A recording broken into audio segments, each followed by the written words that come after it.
Anyway, here's Second Thought. Are we This the episode baddies? and others like it are brought to you by the generous support of my patrons on Patreon. Get some cool perks and help support the show by becoming a patron at patreon.com/secondthought. I also recently launched a new channel dedicated to the nuts and bolts of Does it making a give you living as a pause that creative. all of If the that sounds every like Ukraine something flag you account is enjoy, now a you can bloodthirsty check it out at the pro-Israel link warhawk? below. No, it's something that I know. It's not because they had a special interest in Ukraine. They're just defenders of American empire. That's it. Like, some people definitely do care about Ukraine, okay? But the reality is, most people that were like hyper pro-Ukraine were simply just excited at the prospect of like America aligning with a moral position that is good. Ukrainian emancipation is correct, okay? It's correct. That is the correct, objectively correct moral position, okay? Russia should have never invaded Ukraine. Ukraine should be free of Russian invasion. That is the morally righteous position to have on this conflict, okay? So every single America lover jumped on the bandwagon to be like, oh, thank God we're finally on board with a war where we're like objectively on the right side. We're the good guys. And I tried to make this distinction regularly where it was like our goals in Ukraine are not the good goals. They're not good goals at all. They're actually very bad goals. We benefit from the continuation of the war in Ukraine. Okay? And that much has been true. You see it. You saw everything that I brought forward. American politicians have openly said about how, you know, Ukraine is simply a battleground for us to destroy our foreign adversary, Russia. Okay?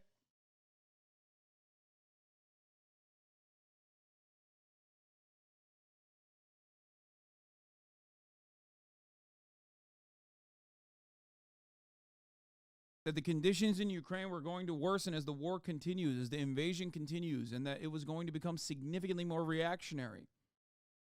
And America's interest in Ukraine is the privatization of state resources, the elimination of any kind of like leftist opposition to a neoliberal administration, making it much easier to just pick apart the entire country and exploit it, while also feeding a steady cachet of weapons into Ukraine that otherwise would have gone to Afghanistan, the identical budget size that went from Afghanistan directly to Ukraine.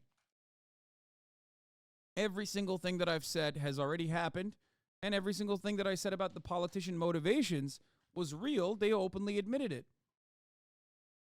But people just simply doubled down and tripled down. Not many people, in my opinion, in here even, I don't think have changed their framework at all on this stuff.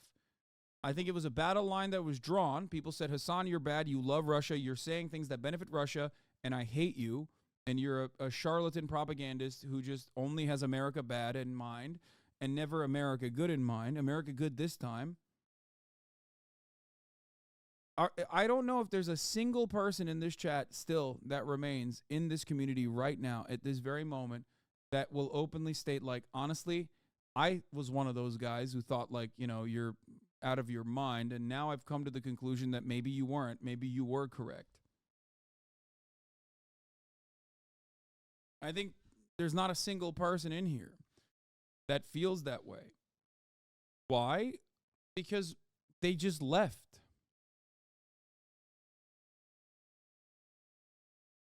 If both parties don't want a ceasefire, in this case, neither do, I just don't see how we're anywhere. First of all, that's not correct. I just don't see how we're anywhere near starting a dialogue on a ceasefire. The conditions for a ceasefire by either side are nowhere near met according to their respective goals in the war. No. Ukraine's ceasefire goals are not on Ukraine. It's on America. And I said this is day one, too, and people got so mad at me as well.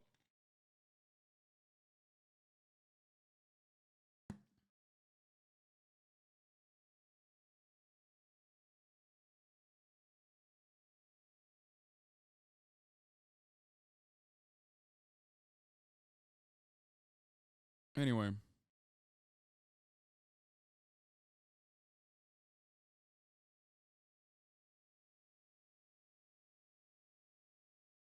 All right.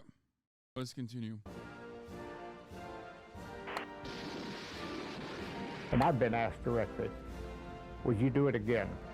If you give me the same circumstances, I would not hesitate. I think that a lot of Ukrainians are mad at you. They don't want to hear all that. Side note, I think you're correct. I know. And it's fine. I don't think anyone in Ukraine that is a fan of mine, with the exception of people that just like understood what I was saying, will ever come back and be like, you know what, I think you're right.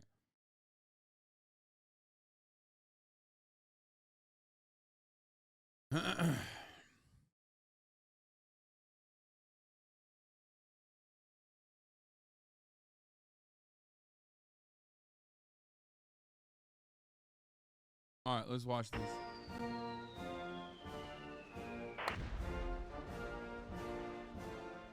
According to Doctors Without Borders, its hospital in northern Afghanistan came under repeated direct attack on Saturday from a U.S. AC-130 gunship.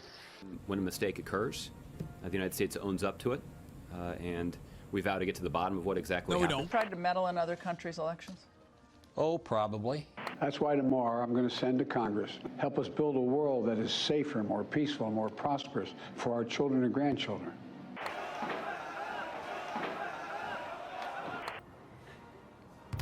Are we the baddies? Honestly, I could just leave it at that. Not great. Okay, friends, today we're going to tackle a big topic, and one that might make my fellow Americans a little uncomfortable if you haven't grappled with this stuff before. Before we begin, I'd like to offer a quick disclaimer, because I know I'm going to get a ton of misguided comments. I am not anti-American in the sense that most self-professed patriots would use the term.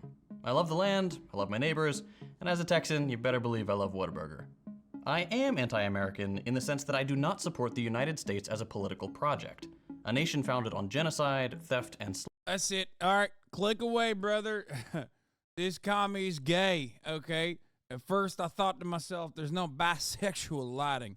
So maybe after he said to me that he's from Texas, I thought maybe he's a patriot. And then I saw that he said he's not a part of the American Global Project, and I realized then, excuse me, there's nothing more American than advocating for endless empire, ceaseless empire, 800 military bases around the world, so that Raytheon can turn profit year after year. Profits that it won't even trickle down to its own goddamn engineers, brother. That's what America is about. America is about $5 jalapeno poppers, okay? And my dick not working because my food is actual garbage. Because, again, big mega corporations that are fancying themselves, they're working on the agricultural production side and also on food, have lobbied the government endlessly to ensure that they cut costs as best as possible and feed me fucking poison. But that's goddamn delicious poison, and I'll fucking kill you if you ever try to take that away from me. America is about me having severe health complications like diabetes and then not being able to pay for my insulin because, God damn it, brother, we got other priorities. Priorities that never seem to help me out, okay? And always seem to, I don't know what the priorities are, really. I don't know who's really getting helped out. Maybe the corporate bottom line, but there is an America out there spiritually that's dominating, and it makes me feel good. It's all good that I got incredibly high blood pressure and my shit don't work.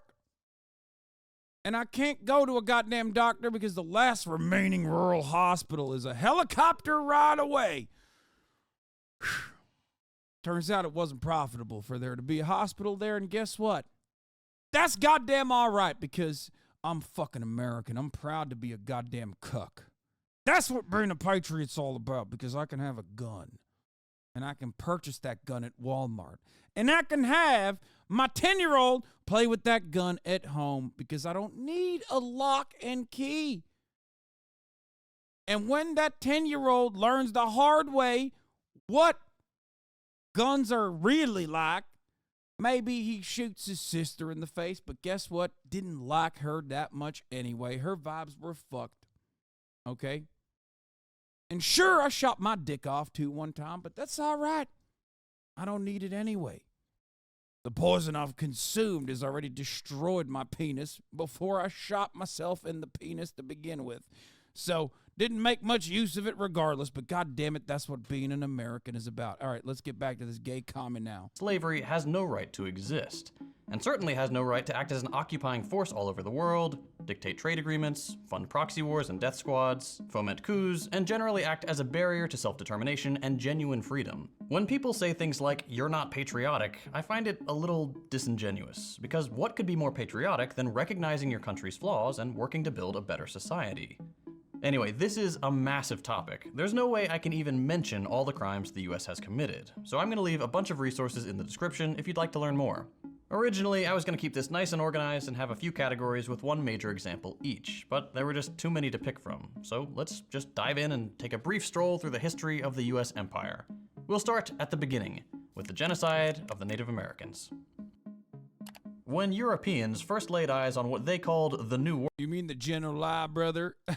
World, it's estimated there were around 15 million indigenous people living in North America. By the end of the 19th century, there were just 200,000. 14.8 million people were killed by these foreign invaders who, without any sense of self-awareness, considered the native population savages. Perhaps the most infamous period of the genocide is known today as the Trail of Tears, which lasted from 1830 to 1840. This Excuse me. That seems quite a bit like a peaceful transfer of a indigenous population. Yeah, sure, a lot of people died in the process, but like, I mean, the ultimate goals are like they're away from the conflict, right? Why did the conflict begin? Well, let's not talk about that too much. What you have to remember is the white civilizing force there was just peacefully. Yeah, they were. Yeah, Trail of Tears, tears of joy, brother. That's a good one. Exactly. Yeah, what do you mean? They never specified what kind of tears. They were joyful tears. They were saying, "Thank you, white man, for moving me away from the conflict." This project, initiated by President Andrew Jackson, a war criminal and slavery enthusiast, and approved by the United States Congress, had the explicit goal of removing Native Americans from the land the US was currently colonizing, and relocating them across the Mississippi. The problem was, most of these people didn't want to leave their homes. So, naturally, the US butchered as many as it took until the native population complied. The actual relocation process was incredibly dangerous, and thousands of people died of disease, starvation, or exposure to the elements. Of course, that was of no consequence to the US government. They had achieved their goal: vast new swaths of land to colonize and turn into farmland to be worked by an army of slaves. This is just one short 10-year period in the history of the genocide of Native Americans, but it's indicative of the cruelty and calculated inhumanity that underpins the American project. Find land or resources you want, kill the locals, and maximize profits by making use of slave labor. I've left a number of books on this genocide in the description, and I highly recommend my American viewers take a look. What we're taught in school does not reflect the magnitude of the crimes our country committed. Early Americans participated in the eradication of the bison specifically to starve the indigenous peoples. They attacked villages and butchered men, women, and children to universal praise. They did everything they could to make the native people who were just trying to exist seem like evil monsters bent on destroying the American project. There's a reason Hitler had such admiration for this period in American history, but we'll get to that later. For now, let's move on to some good old-fashioned war crimes.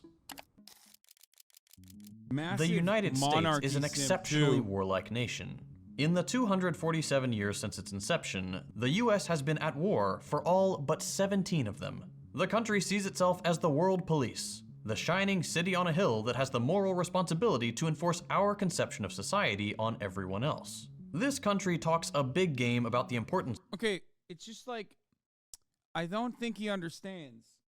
Okay, I don't think Second Thought understands that our conception of how society should be designed just simply always ends up benefiting our bottom line. And not even like the American bottom line across the board, but the bottom line of like American corporations and corporate owners. And it just happens to be that way every time. What are the odds, guys? What are the odds? It's It just happens to work that way, and we're not haphazardly slapping that sticker on as a idiotic justification. You know what I mean? Of freedom and the right to self-determination. But the United States has never once embodied those values. One early example is the Philippine-American War. At the end of the Spanish-American War, the United States annexed the Philippines. The island nation. How about the annexation of the top of the hour ad break? Okay.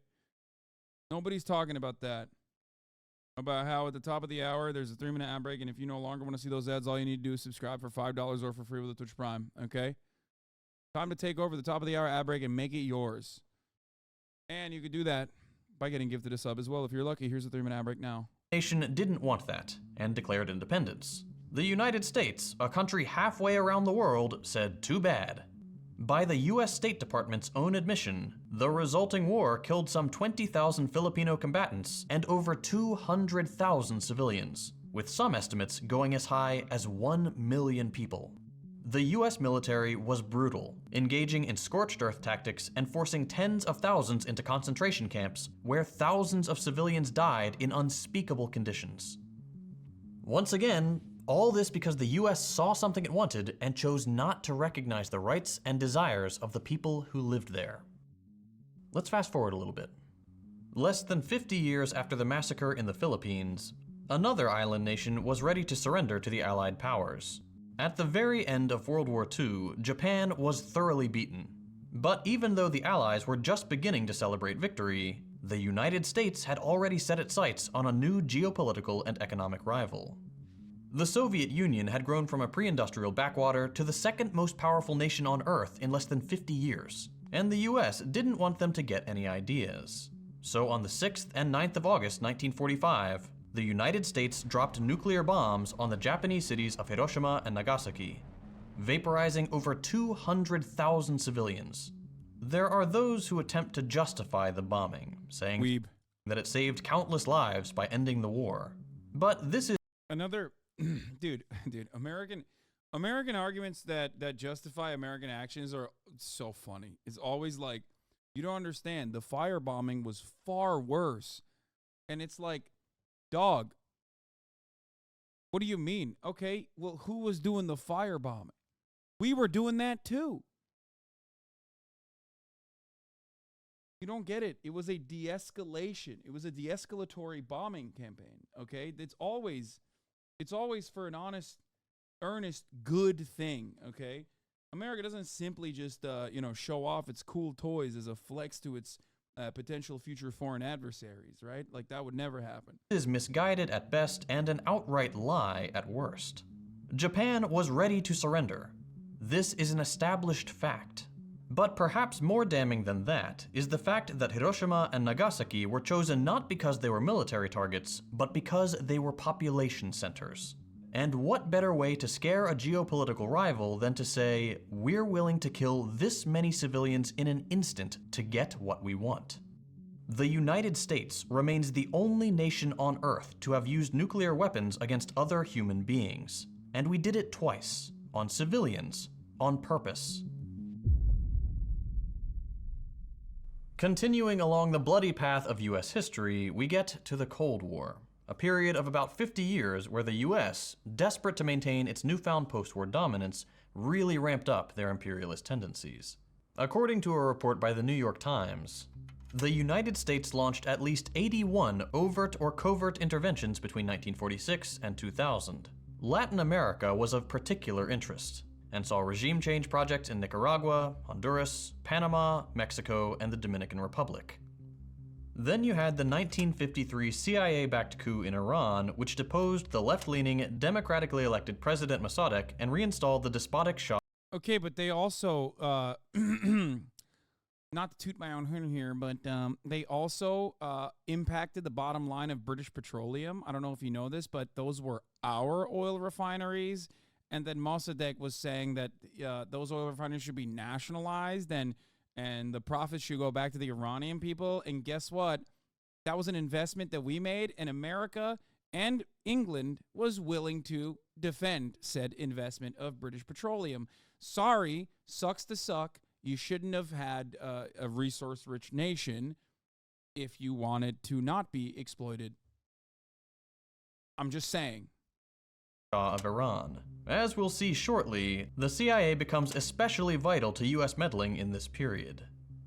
Another one of their pet projects was trying to assassinate Fidel Castro, the revolutionary leader of Cuba. They made at least 668 attempts to eliminate the beloved leader, trying everything from poison to gunmen to Looney Tunes-style exploding cigars.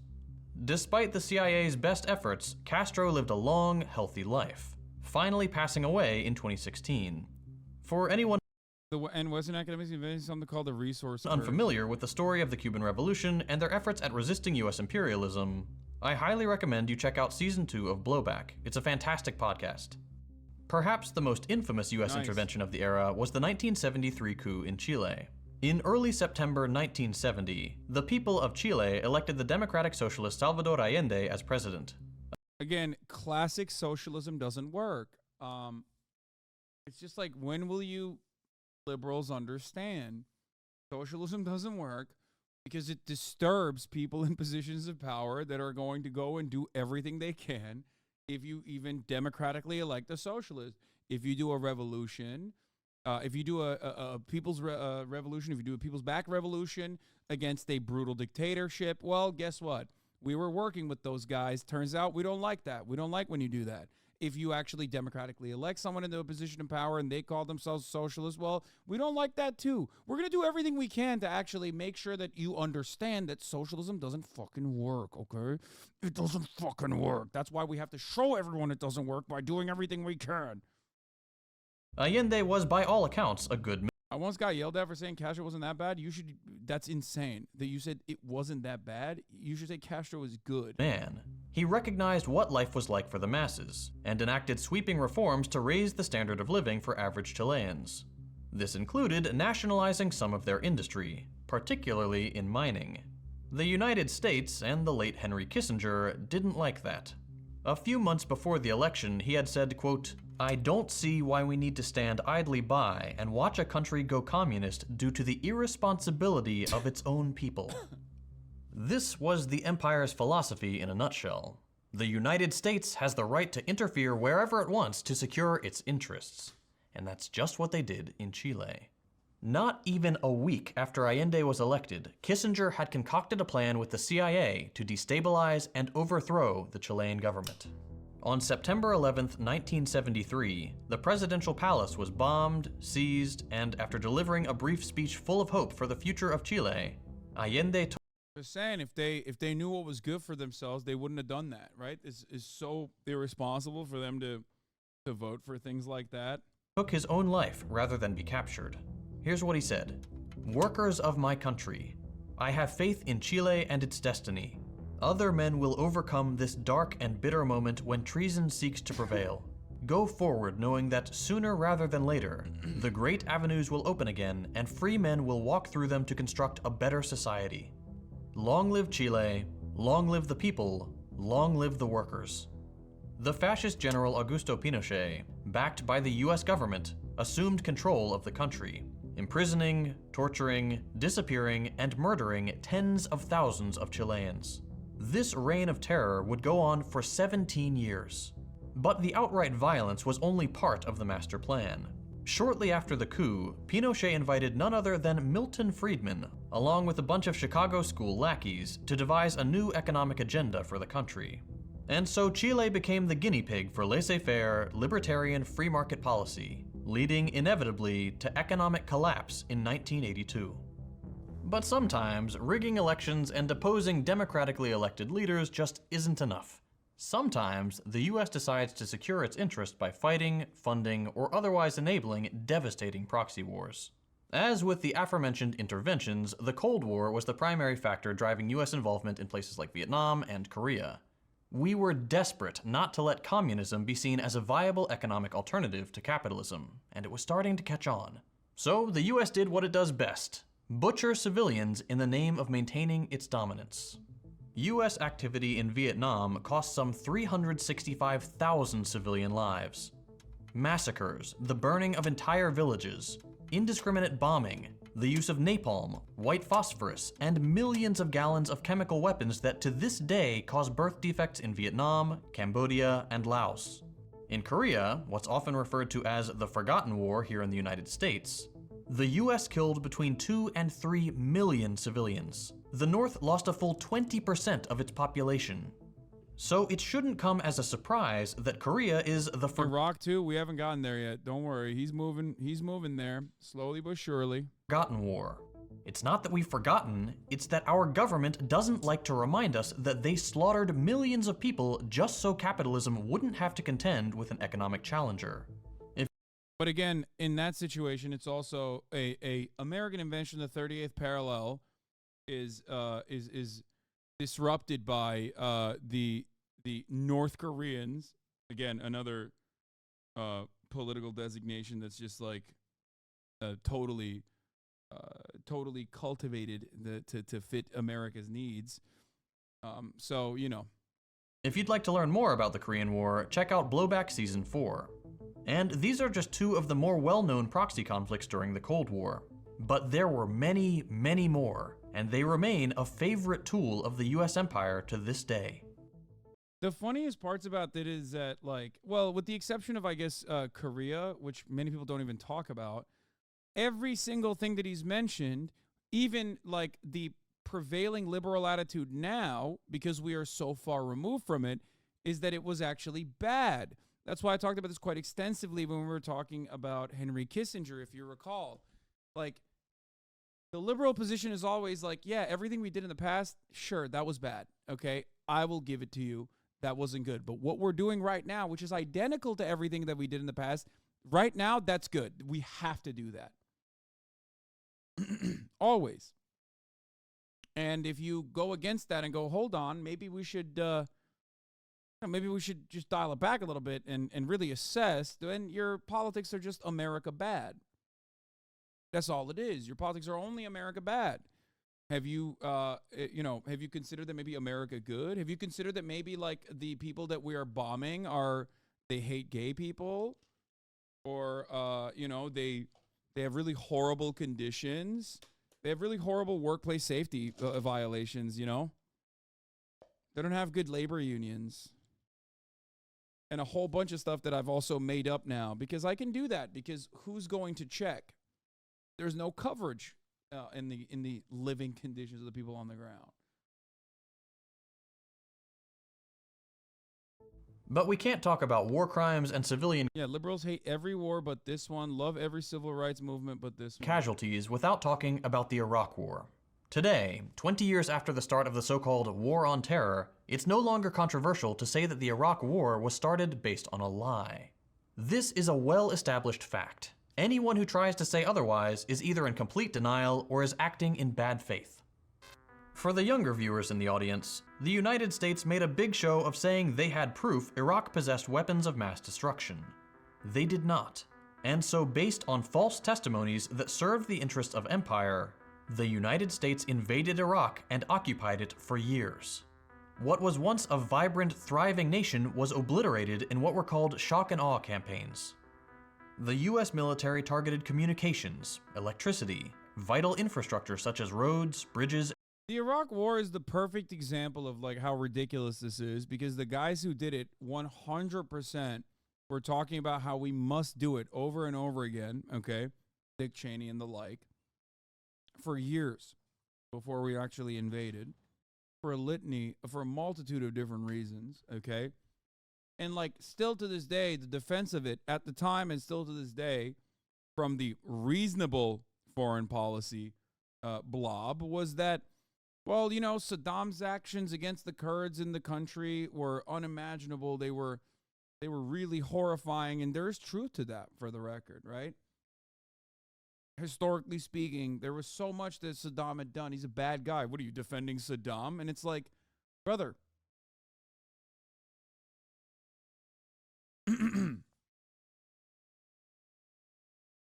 we did infinitely worse to Iraq than Saddam could have ever imagined. Okay? Like, what are you talking about? That's it. This should be such a formative point in recent American history. Okay? That's a little wild. It's wild to say that America's illegal invasion and occupation of Iraq is infinitely worse than what Saddam could have ever done to Iraq. That is not a contentious point. What are you talking about?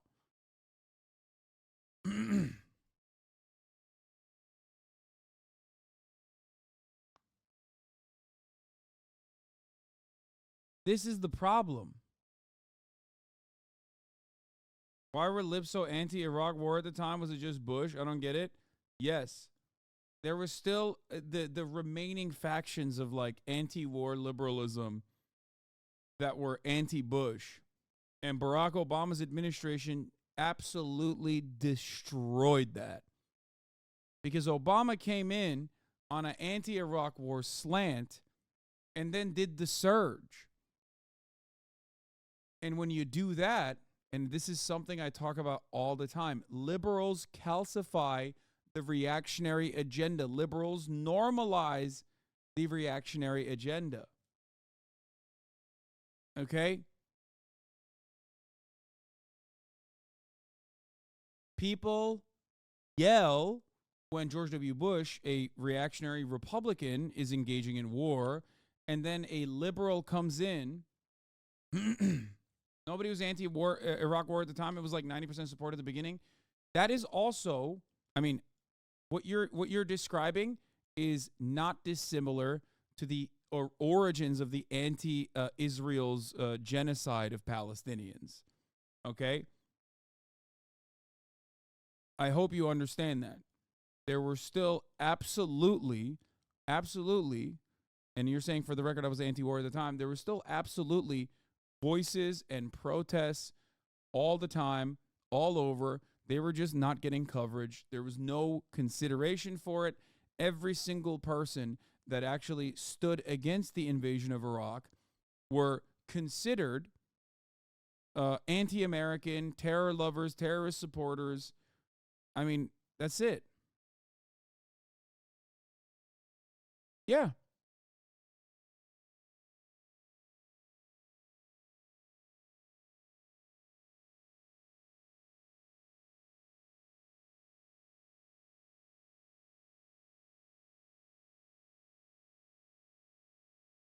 Anyway, something to remember is that, yes, there were still voices that were anti-Iraq war, and they were yelled at in almost the same exact ways that people are yelled at now.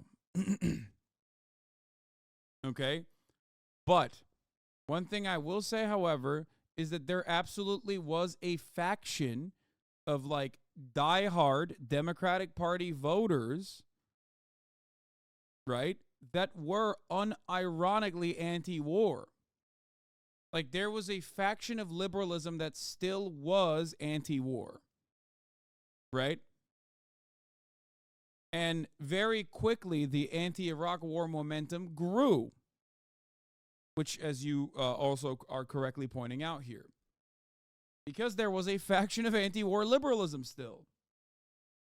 Okay? But you know what was the biggest burden and the biggest death strike to the anti-war liberalism movement? Barack Obama. That's how it works. Every single thing that Trump did as it pertains to foreign policy, Joe Biden has basically championed and continued. I mean, come on. And now look, all of the Brandon supporters that yell Dark Brandon, Dark Brandon, Dark Brandon over and over and over again, they are now yelling.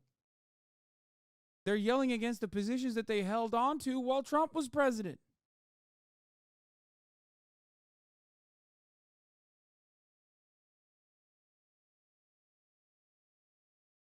And water treatment facilities. Anything they could do to inflict maximum suffering. Over the course of the war, the US killed at least 1 million Iraqis. But beyond the evil of starting the war under false pretenses was the even more unspeakable evil of Abu Ghraib. This secret prison was operated by US personnel who engaged in torture, sexual assault, and other war crimes. I can't even show the unblurred images here, but I'm sure you this is like the most recognizable one. Recognize some of them just from the silhouette. That's how infamous this prison was. As with everything else in this video, there are links in the description to learn more. And of course, Blowback has a season on the Iraq War as well. Heck, at this point I've mentioned almost every season, just go listen to all of them, they're great. Before this video gets too long, it's important we also address one of the crimes the US is currently committing.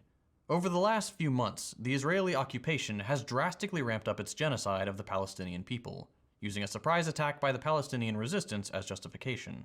To be clear, this violence did not start on October 7th. The Palestinian people have been subjected to brutal colonial cruelty for the past 75 years. It's not a complex issue. If you don't feel confident enough to take a position yet, that's perfectly fine. I would just ask that you educate yourself on the subject, because this is one of those issues where people decades from now will look back and say, how did decent people watch this happen and do nothing? I'd recommend you start with Ilan Pappé's book, The Ethnic Cleansing of Palestine. He's an Israeli historian, so there can't be any accusations of pro-Palestinian bias there. Just be warned, it's a harrowing read. It doesn't matter. I've talked to people that claim Ilan Pappé is akin to, oh my God, depending on what level of Zionism the person is operating on.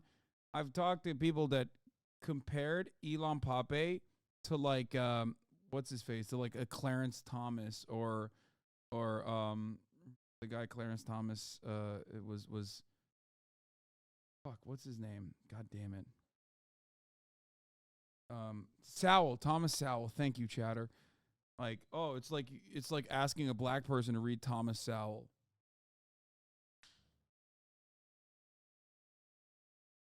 So, how does the US fit into this? Well, Israel is a client state of the US. It serves as a vital geopolitical foothold in the region. That's literally the only reason the US cares about Israel, regardless of how elected officials try to sell it. Don't believe me? Here's current President Joe Biden back in 1986. There's no apology to be made. None. It is the best $3 billion investment we make. Were there not an Israel, the United States of America would have to invent an Israel to protect her interest in the region. The United States would have to go out and invent an Israel. The US provides Israel with funding, weapons, ammunition, equipment for their missile defense system, and most importantly, unconditional support for their genocidal project.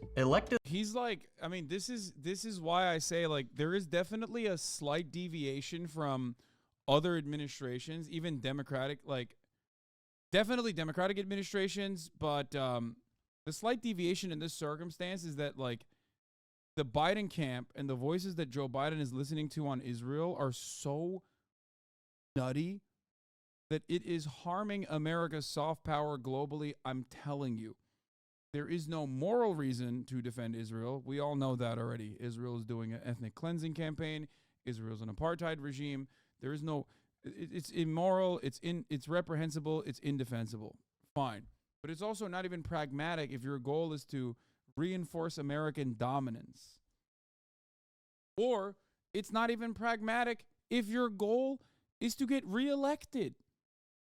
Like, that's the crazy part about this, is that Biden is aligning with both MBS in Saudi Arabia and Netanyahu in Israel, two figures that despise him and have openly said that they do things that might even harm his reelection campaigns in the midst of a reelection campaign where he is phenomenally unpopular. It makes no sense.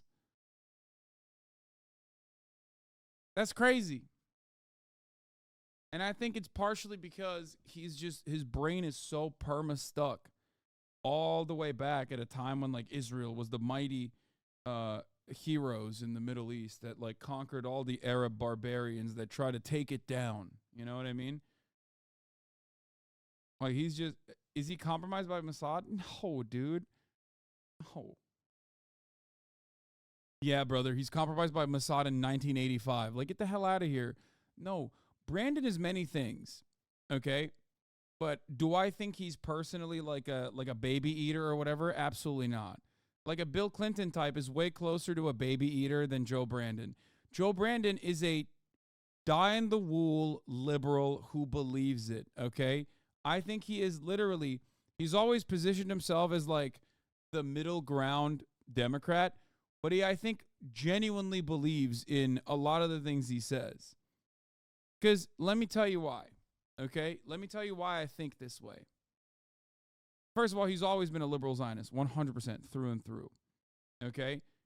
But beyond that, I always go back to the fact that he was he's a senator from Delaware, one of the most corrupt states in America. It's basically like the Cayman Islands, but inside of the United States borders, at a time when like every other state wasn't like that, right? Now most states are tax havens, but we won't even get to that. So at the time, he was always about financial deregulation. He was a big advocate for financial deregulation. He had an incredibly long career in Congress. And yet, by the time he had made it to the vice presidency, he still didn't have enough money to pay for his son's cancer treatment. Think about that. Like, to me, that spells that you are just like, you're doing it for the love of the game. Okay? Not even doing it for the bribery that, not even doing it because you can make out like a bandit, get some cushy consulting gigs or whatever. Just straight up love of the game, okay? You want the power for the sake of power, but you also personally love, like, the idea of, neoliberalism being controlled by the Democratic Party. Yeah, we talked about this also as well. Joe Biden was so radically Zionist that even Menachem Begin thought he was too over the top. Like, that's unimaginable.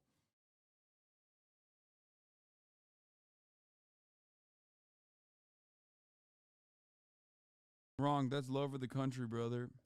Sure.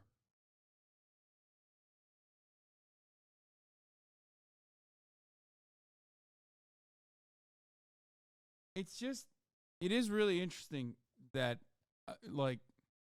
he couldn't afford his son's health care, his son's cancer treatment. He had to take out a potential second mortgage on his house, and Barack Obama stepped in and was like, no, dog, I got you. Like, I'll pay for this. That's crazy. Okay, this story gets told in liberal circles as a beautiful story.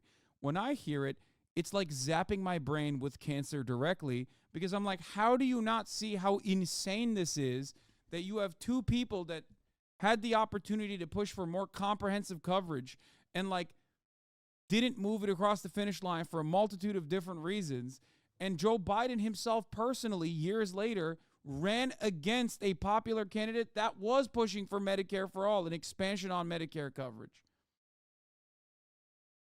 Also, why is he so bad with money is the second question. It's because he, weirdly enough, I don't think is like, quote unquote, compromised in the same way that like a Bill Clinton type is, or even a Barack Obama type is, right? Elected officials are very nearly unanimous in their defense of the apartheid regime, including one-time progressive champion Bernie Sanders. I gotta pee. US media uncritically repeats Israeli propaganda 24/7, despite all of it being debunked, including by intergovernmental bodies like the UN and humanitarian groups like Doctors Without Borders. Just a few weeks ago, the UN voted on a resolution to demand an immediate ceasefire. Of the 193 member states, only 10 voted against the resolution, among them the United States. Many people, myself included, believe that this unconscionable backing of the most explicit genocide in modern history will be the nail in the coffin of US legitimacy abroad. No country on Earth beyond our Western European vassals will ever again believe a word the US says about freedom, democracy, human rights, or self-determination.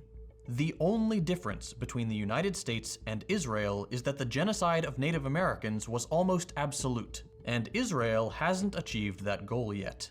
There's a reason Hitler spoke so highly of US colonization efforts. It was complete extermination. And I guarantee you the same arguments we're hearing today from defenders of the Israeli genocide of Palestinians were used to justify the atrocities committed in North America. Just about everyone agrees that what the European colonizers did to the Native Americans was wrong. And now, a couple hundred years later, we're doing land acknowledgements and pretending it was always unanimous that the genocide was bad.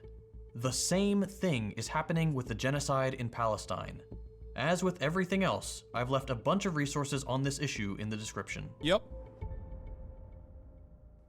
Well, that was grim. It's always hard making these videos. The answer is yes, we are the bad guys. But you don't have to be, okay? That should be your takeaway from this. Is that while America are the bad guys, you have the choice and the decision to be on the right side of history. Okay? And you can do that. We all have that power. I personally believe that I do that every day. Okay? And plenty of you in this community also do that every day. This does not mean that you hate Americans. This does not mean that you hate America as a concept. That's why I live here. This is something I mention all the time. I used to mention it way more frequently. Okay? People love saying, Hasan, you fucking hate America. And it's like, listen, I'm profoundly fortunate. Okay? I'm so goddamn fortunate that I had an affluent beginning so I could actually come to America with ease. And even then, there was still a lot of hardships associated with that in comparison to a person who was just simply born here. I chose to be here. Okay? I worked to be here. Many of you that are in America didn't, okay? This is before we even talk about so many people who work infinitely harder than myself to get here, okay? Infinitely. So whenever people say, oh, dude, like, you hate America, it's just America bad, why don't you fucking leave? And it's like, I hear this so frequently. I hear this from Republicans all the time, and I still hear it nonstop. But I now hear it from liberals too. But they try to, sauce it up in an intellectual way, I guess. And the issue is, it's because I like America, and it's because I see the potential of America, that I want to try and do my very best, as it is my moral duty, to make sure that America at least dials it back as best as I possibly can push for. That's it. Okay? When I advocate for universal health care, it's not because I want America to destroy itself. When I advocate for free college education, it's not because I hate America. It's because I want Americans to have a life of meaning, a life of dignity. Okay? I want the real American dream that was promised to people. That's it. And I know we have the wealth. We have the finances to make it work.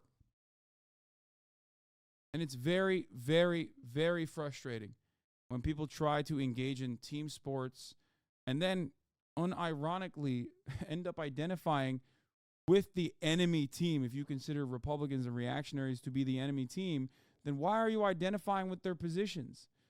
Why are you criticizing people from the exact same perspective? When it comes to American foreign policy, many people fall into this trap. Because there's so much to say, and I have statistics on how long the average viewer sticks around. I didn't even mention the CIA's domestic operations, or Operation Paperclip, or the embargo on Cuba, or the UN resolutions that show the US being the sole vote against classifying food as a human right, or any number of other things. The bottom line is this. There is a reality that we are not exposed to here in the United States. There's a reason the majority of the world hates us. Not us specifically, but the nation, the flag on the invader's uniform. The United States is the single greatest barrier to progress in the world, bar none. This country is responsible for some of the most reprehensible crimes against humanity the world has ever seen. If you're thinking, but it says right here in my history book that the good guys won every war, maybe it's time to think about who writes the history books, and what interests benefit from the American people remaining uneducated and blindly patriotic. You and I may be good people, but as the United States of America, yeah, we're the bad guys. There it is. Great video from friend of the show, Second Thought. Are we the baddies? It says. And it's clear, it's concise in its messaging. And there it is.